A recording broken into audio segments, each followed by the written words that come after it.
Olá, meus irmãos, tudo bem? Espero que você esteja bem e amando a Jesus mais do que nunca. Bom, hoje nós vamos para mais um tempo do nosso estudo no livro de Abacuque. Hoje nós vamos entrar nos versículos de 12 a 17, tá bom?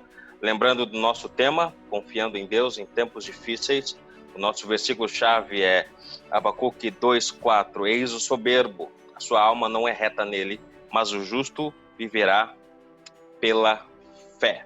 Então, eu quero que você leia junto comigo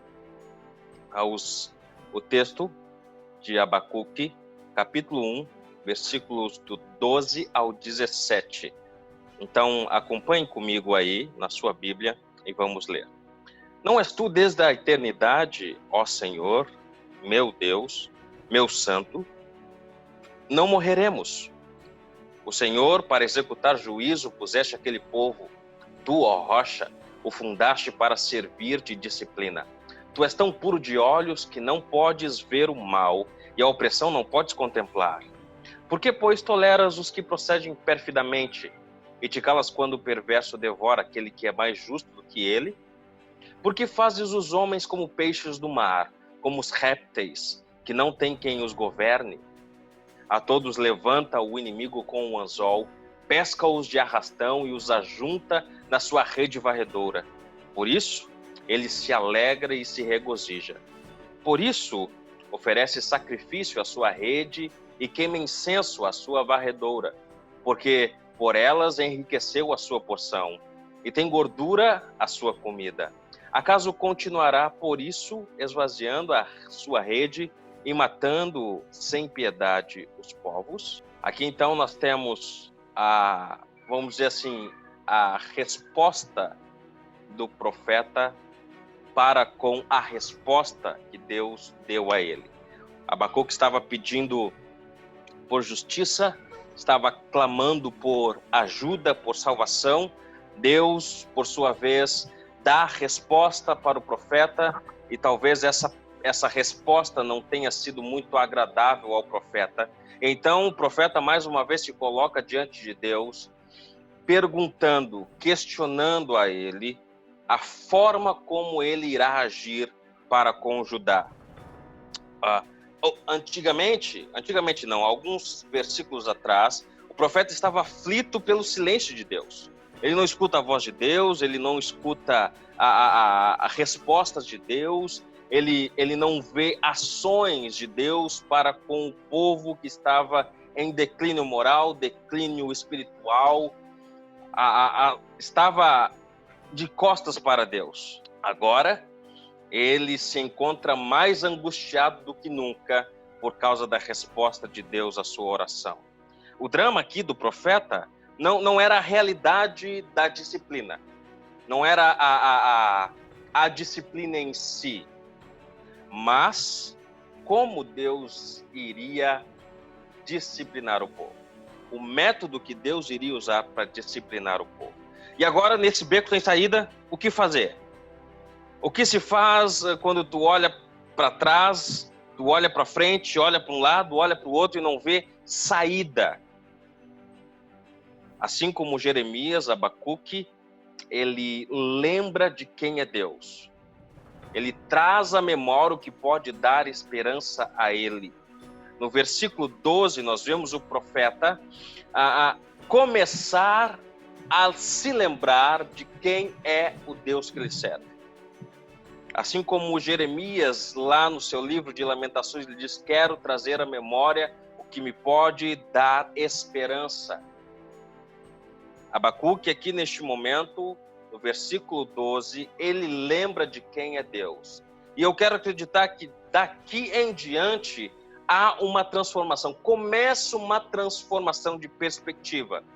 Abacuque, então, ele sabe quem é o Deus que ele serve, sabe que este Deus é fiel às suas promessas e, portanto, ele pode afirmar confiadamente: nós não morreremos. E dos versículos 12 a 13, eu quero ver com vocês a majestade de Deus. É disso que o profeta lembra, a majestade de Deus. Quem é Deus? os atributos de Deus, as características que Deus manifesta para o seu povo. Aqui Abacuque ele vai lembrar dessas características que trazem consolo, que trazem confiança, que trazem esperança. O conhecimento de Deus, na maioria das vezes, para os cristãos, é o melhor remédio contra o desespero. Não é à toa que Paulo fala no seu livro lá em Filipenses, o livro que ele escreve para os irmãos de Filipos, capítulo 4, ele diz, não andeis ansiosos com coisa alguma. Pelo contrário, vocês precisam se colocar diante de Deus e falar para Ele das suas necessidades. Vocês precisam colocar diante dele os seus pedidos com orações, os seus clamores com ações de graças. E o que é se colocar diante de Deus, pedindo ou falando das nossas necessidades? É reconhecer que Ele é o grande Deus, é reconhecer que só Ele pode suprir as nossas necessidades. Ele é o remédio para o nosso problema. Colocar diante dele as nossas necessidades em oração quer dizer reconhecê-lo como aquele que irá suprir as nossas necessidades. É o remédio para o nosso desespero, é o remédio para os nossos dramas na nossa vida. Abacuque está cercado de problemas, tanto internos, por causa da sua nação, como externos, por causa da invasão que está chegando. Ele está, vamos dizer assim, quebrantado, esmagado pelos pecados do povo e pela invasão que está vindo pelas mãos dos caldeus. Mas o que lhe traz esperança, o que ele lembra para consolar o seu coração e para começar a amenizar esse quebrantamento, é o que ele sabe de Deus. É lembrar quem é o Deus que ele está servindo. E aqui nós podemos fazer uma aplicação logo de início. Temos as aplicações lá no final do estudo, mas podemos fazer esta aplicação aqui inicialmente. Todas as vezes que nos encontramos em desespero, todas as vezes que nos encontramos em um drama onde nós não conseguimos ver saída, lembre-se, Deus está dirigindo todas as coisas. É Ele quem faz todas as coisas conforme o conselho da sua vontade, para a sua glória e para o bem da sua igreja. Ele quer que nós aprendamos a viver, a conviver dentro dos nossos dramas, dentro dos problemas, e reconhecendo Ele como Senhor, como o grande Deus, como o Criador dos céus e da terra, como aquele que é suficiente para suprir as nossas necessidades. Então lembre disso. Se você está passando por dificuldades, problemas estão cercando você, lembre-se de que Deus é a solução. Deus é o remédio para as nossas tribulações. Isso faz nos lembrar do que Daniel escreveu no seu livro, no capítulo 11, versículo 32. Ele diz, aos violadores da aliança, ele com lisonjas perverterá, mas o povo que conhece o seu Deus se tornará forte e ativo. Veja, o conhecimento que temos de Deus, ou que o povo tem do seu Deus, o Criador, Javé, o Deus dos deuses, esse conhecimento habilita-os para ser mais forte, para ser ativo, e é o que nós estamos vendo aqui no versículo 12 de Abacuque. Abacuque, então, começa a lembrar do Senhor, e na sua oração, mais do que em qualquer outro momento, vemos que ele se volta à majestade de Deus. Ele olha para o Senhor e começa a ver que o seu Senhor é um Senhor grande, poderoso, soberano, majestoso. Aquele que detém todo o poder nas suas mãos. É exatamente isso que o profeta está fazendo. E nós vamos analisar um pouco melhor os versículos que se seguem dentro na sua oração. Versículo 12, ele diz: não és tu desde a eternidade, ó Senhor, Deus meu, ou meu Deus, o meu santo, nós não morreremos. O Senhor, para executar juízo, puseste aquele povo, tu, ó rocha, o fundaste para servir de disciplina. Primeira coisa que nós vemos aqui no versículo 12, Deus é eterno. O Deus de Israel, ele existe desde sempre. Ele não foi criado, até porque ele é o criador de todas as coisas. Ele não foi produzido, ele não foi imaginado pela mente humana. É ele quem dirige a história, é ele quem faz todas as coisas girarem, é ele quem faz todas as coisas acontecerem, é ele quem está no volante do mundo. Ele é soberano. Tudo pode mudar, tudo pode acontecer, mas ele não muda. A sua palavra é eterna, ele é eterno. Ele jamais passará, assim como a sua palavra não passará. A aliança que ele fez com o seu povo não será quebrada. Ele é fiel. Por isso, Abacuque pode afirmar confiadamente: nós não morreremos. Porque o Deus a quem sirvo é fiel às suas promessas, é fiel à sua aliança, é eterno, é santo, é a nossa rocha, onde os nossos pés estão bem seguros. Deus é autoexistente. A palavra no versículo 12, usada aqui, Deus, é Yahvé. Aquele que se revelou a Moisés e se apresentou como eu sou o que sou. O nosso Deus é eterno. Deus de Abacuque é um Deus eterno, é o eu sou. O nome eu sou, lembre, significa eu sou absoluto. Eu sou autoexistente, não há ninguém além de mim. Isso é fantástico porque nos lembra que o Deus a quem servimos, o Deus que nós colocamos as nossas vidas nas mãos dele, é o Deus eterno, que é desde sempre. É ele quem fez todas as coisas. É ele quem produziu todas as coisas.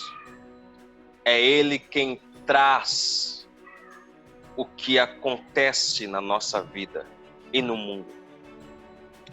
O que mais os versículos 12 e 13 nos mostram? Nos mostram que Deus é santo. Deus não é apenas eterno quanto ao tempo, ele está fora do nosso tempo, e ele também não é apenas autoexistente quanto ao seu ser, mas ele também é santo quanto ao seu caráter. Ele é totalmente puro, isento de pecado, nele não existe trevas, não existe nenhuma escuridão, ele é luz.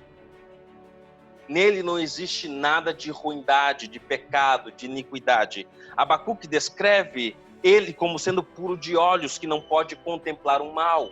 E isso nos leva a continuar, isso na verdade nos leva para os versículos de 13b até o versículo 15, que o profeta vai nos mostrar alguns questionamentos quanto a este caráter de Deus.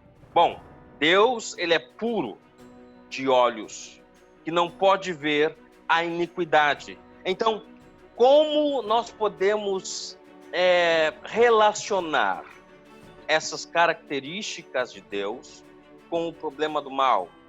A gente vai ver, então, a partir do versículo 13b até o 15, a fragilidade do povo, e também nós vamos ver o problema do mal, aqui a partir do versículo 13b até o 15.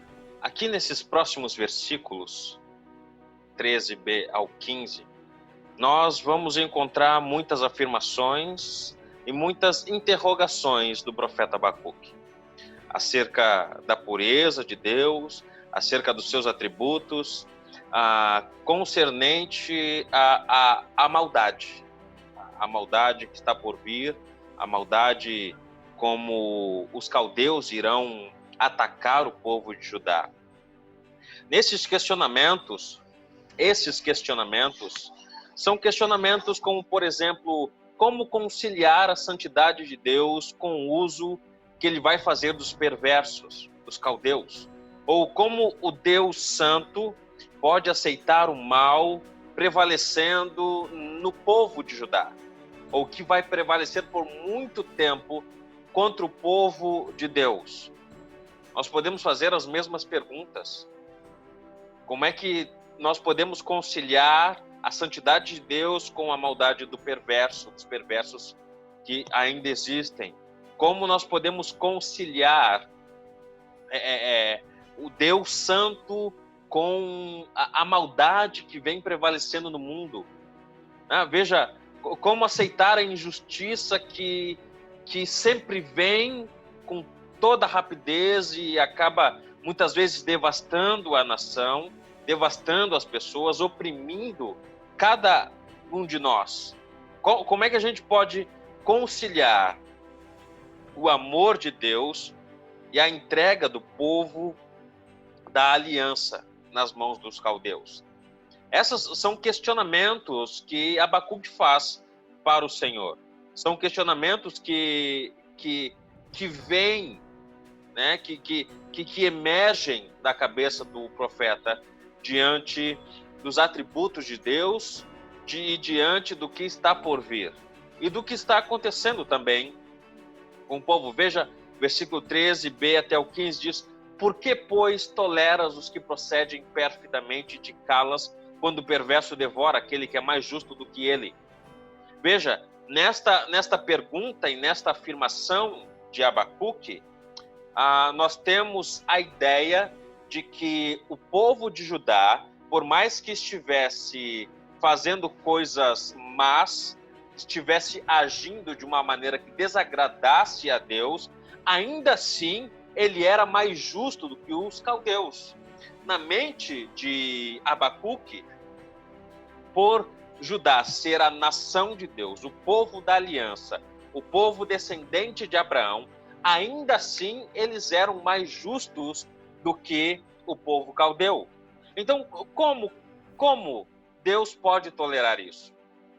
O versículo continua: porque fazes os homens como peixes do mar, como répteis que não tem quem os governe. Veja, ele compara o homem ou o povo de Judá com animais frágeis, como o peixe, que é facilmente fisgado pelos anzóis ou pela rede, e os répteis aqui. Nós podemos pensar no lagarto, podemos pensar em outro réptil que seja fácil de pegar, de capturar, que é muito fácil seu predador natural arrebatá-lo, sem que ele tenha a menor chance de se defender. Veja, a fragilidade do povo aqui sendo comparada com a fragilidade de animais indefesos. O texto continua dizendo: a todos levanta o inimigo, ou seja, este inimigo, os caldeus, levanta como um anzol, ou com um anzol, como se fosse um pescador. Pesca-os de arrastão e os ajunta na sua rede varredora. Por isso se alegra e se regozija. Como conciliar, então? Como pensar em um Deus soberano, bondoso, amoroso, mas que deixa, muitas vezes, coisas ruins acontecerem com o seu povo? Nós podemos fazer essas mesmas perguntas hoje. Podemos tornar mais atual essas nossas perguntas. Por que a Covid-19 levou muitos irmãos para a glória? Por que muitos irmãos nossos se encontram hospitalizados por causa do câncer? Por que muitos irmãos nossos que estão pelo mundo afora são perseguidos por homens perversos, que fazem coisas ruins, que caçam, que perseguem eles até a morte? Como conciliar? Como pensar? Como harmonizar essas coisas? Nós podemos ver também, e eu gostaria de mostrar, alguns eventos que a Bíblia nos mostra onde o mal prevalece num certo sentido.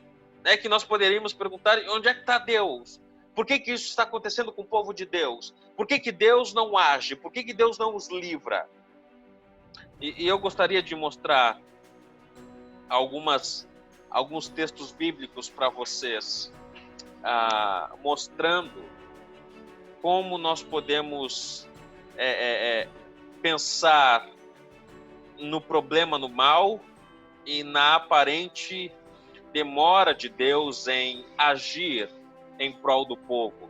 O profeta, antes disso, o profeta aqui nesses versículos, ele se queixa que o povo está reduzido a condições, como eu falei, desses animais indefesos, como peixes e répteis. Eles não têm quem os governe, não tem quem possa dirigi-los, guiá-los. Eles estão desamparados, estão aflitos, porque não tem quem possa guiar, estão indefesos, porque não tem guia. Não tinham nenhuma chance de se livrarem dos pescadores. No caso aqui, na comparação que o texto nos traz dos pescadores, os caçadores que são os caldeus. Como é que essas perguntas podem ser respondidas? E aqui nós vamos então para ver alguns eventos na história, pelo menos alguns, que nós podemos perguntar: onde é que estava Deus? Podemos fazer como o profeta: por que deixas isso acontecer se o Senhor é tão majestoso, tão magnífico, tão santo, tão puro? Eu queria mostrar inicialmente para vocês o povo de Israel, quando foi para o Egito.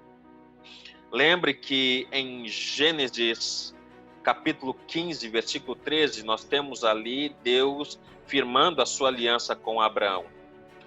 E na aliança, no argumento ou no discurso de Deus, ele diz o seguinte: então lhe foi dito, sabe com certeza que a tua posteridade será peregrina em terra alheia, e será reduzida à escravidão, e será afligida por 400 anos. Quando nós andamos na história e chegamos em Êxodo, nós vemos que o povo de Israel estava debaixo de dura cerviz.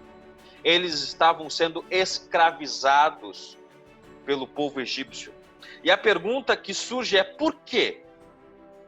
Por que lá em Gênesis Deus havia dito para Abraão: o teu povo, a tua posteridade, vai ser escrava durante 400 anos? O povo nem existia ainda.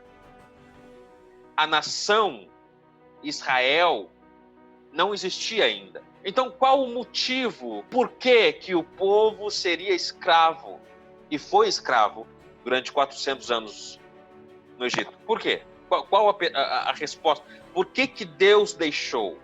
Como é que nós podemos conciliar as promessas, a fidelidade, a santidade de Deus para com o seu povo e ele deixar com que o seu povo seja escravizado durante 4 séculos? Podemos pensar também em Jó. Jó era um homem temente a Deus, correto. Ele era um homem íntegro, que se afastava do mal. Por que será que Deus deixou com que Satanás afligisse este homem a tal ponto? Jó, capítulo 1, versículo 12 diz: disse o Senhor a Satanás: eis que tudo quanto ele tem está em teu poder. Somente contra ele não estendes a mão. Satanás saiu da presença do Senhor. E nós sabemos o que acontece a seguir. Jó perde os seus rebanhos, Jó perde os seus filhos, seus 10 filhos, Jó perde a sua saúde, Jó perde tudo o que tem. E a mulher dele ainda vai e diz: amaldiçoa esse Deus e morre. Seria natural na mente, era natural na mente da esposa de Jó, que ele amaldiçoasse o Deus que ele servia, porque estava deixando com que ele padecesse grandes males. Nós temos o nosso amado Jesus, quando foi crucificado na cruz. E aquele episódio onde ele clama: Deus meu, por que me desamparaste? Mateus 27, 46 nos relata, por volta da hora 9, clamou Jesus em alta voz, dizendo: Eli, Eli, lama sabachthani. O que quer dizer: Deus meu, por que me desamparaste? Por que o próprio Deus, o próprio Pai, desamparou seu filho na cruz? Nós podemos olhar para a história da igreja e ver o início da expansão, o crescimento da igreja primitiva. Atos 8, 1 e 3 nos relata a primeira grande perseguição à igreja. Naquele dia, levantou-se grande perseguição contra a igreja em Jerusalém. E todos, exceto os apóstolos, foram dispersos pelas regiões da Judéia e Samaria. Alguns homens piedosos sepultaram Estevão e fizeram grande pranto sobre eles. Saulo, porém, assolava a igreja, entrando pelas casas e arrastando homens e mulheres, encerrava-os no cárcere. Veja, todos esses males assolando homens de Deus, a nação de Deus. E onde é que estava Deus nesses momentos?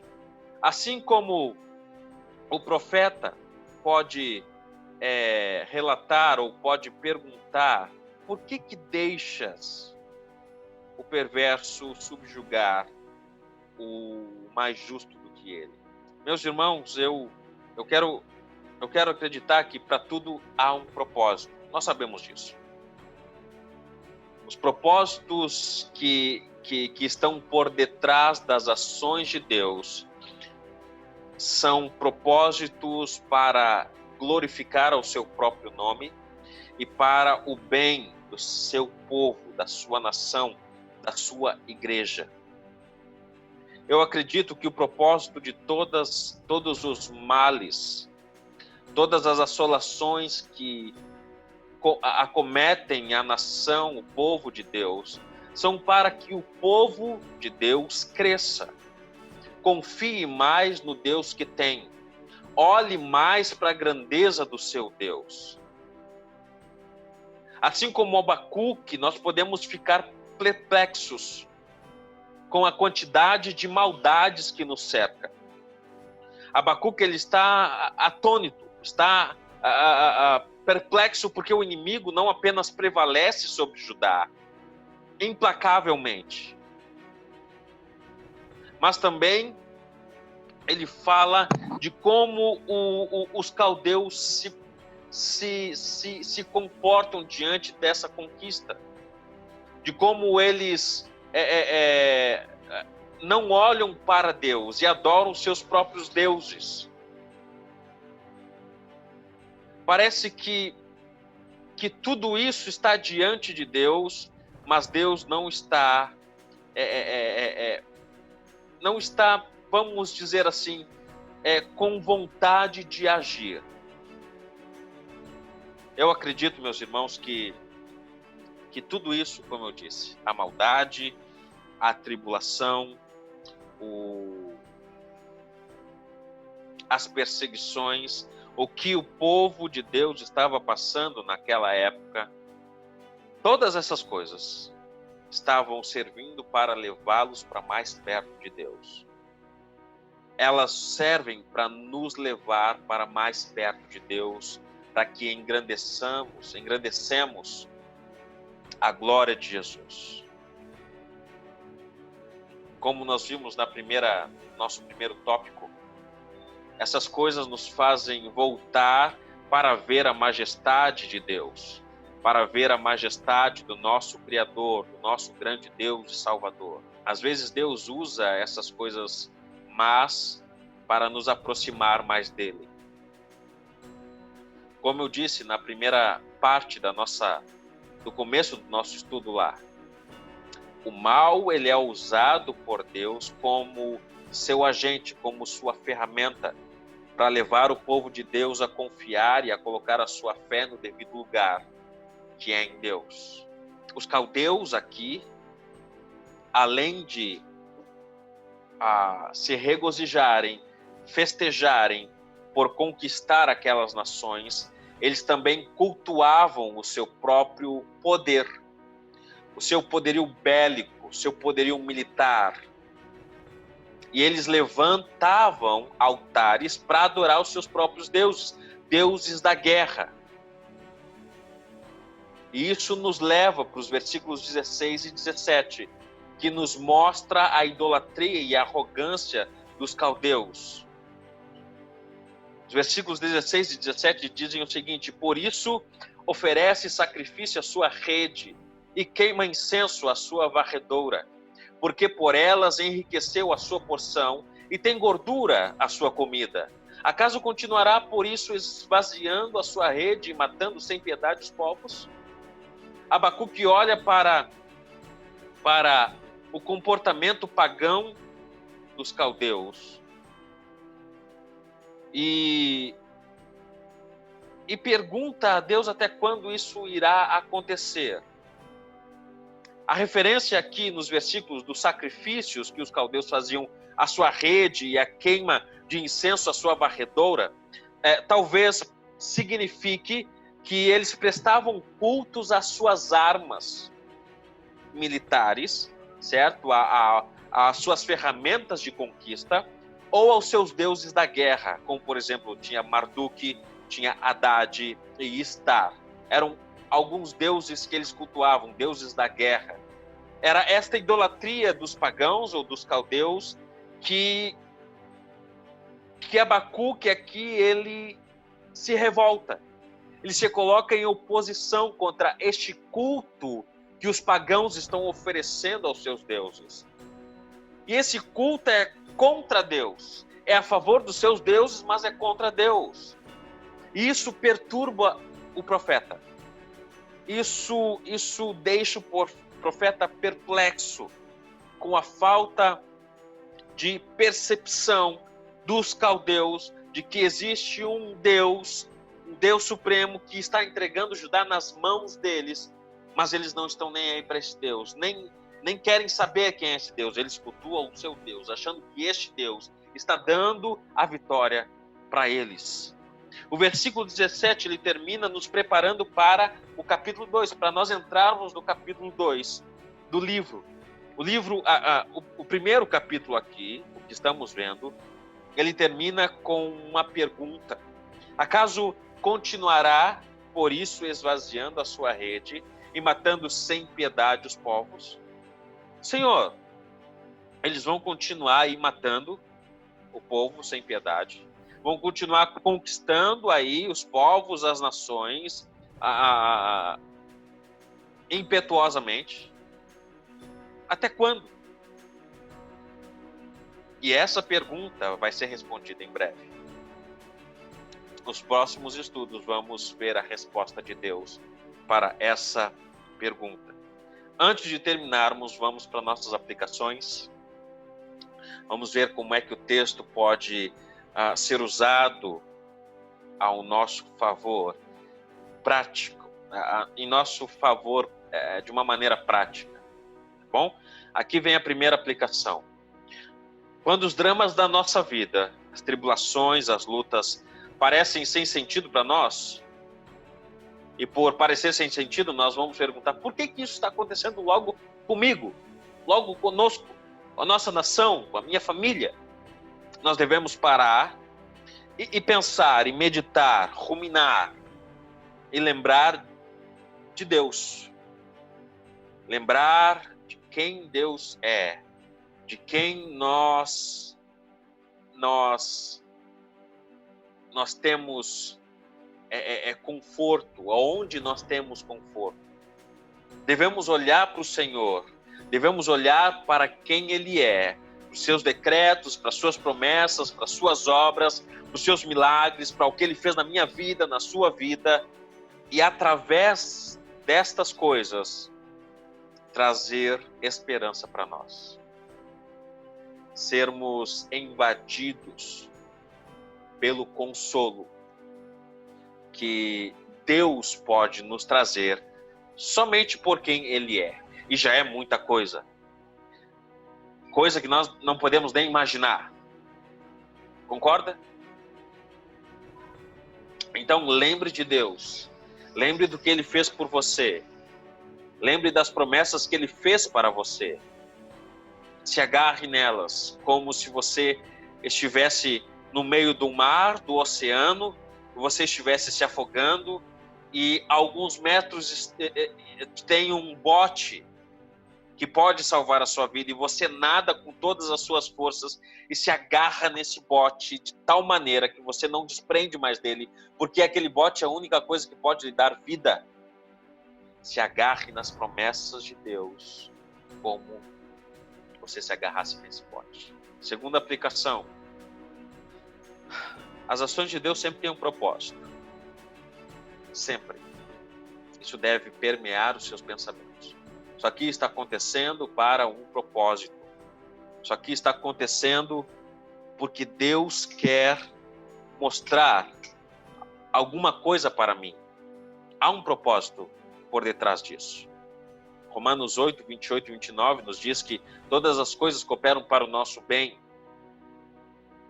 para o bem daqueles que amam a Deus, para que eles sejam conformados ou sejam pareçam mais com Jesus.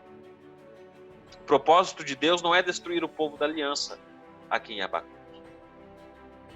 Não é destruir Israel, mas é restaurá-lo. Restaurá-lo.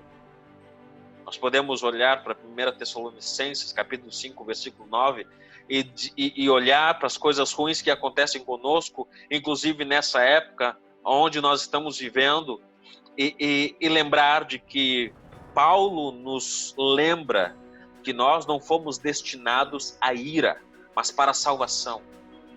Então as coisas que acontecem ao nosso redor, que são ruins, não são para nos destruir, são para nos fazer crescer. Aprendamos a confiar plenamente em Deus e descansar nele. Deus faz todas as coisas conforme o conselho da sua vontade, no seu tempo, da sua maneira, para o bem da sua igreja e para o louvor da sua própria glória.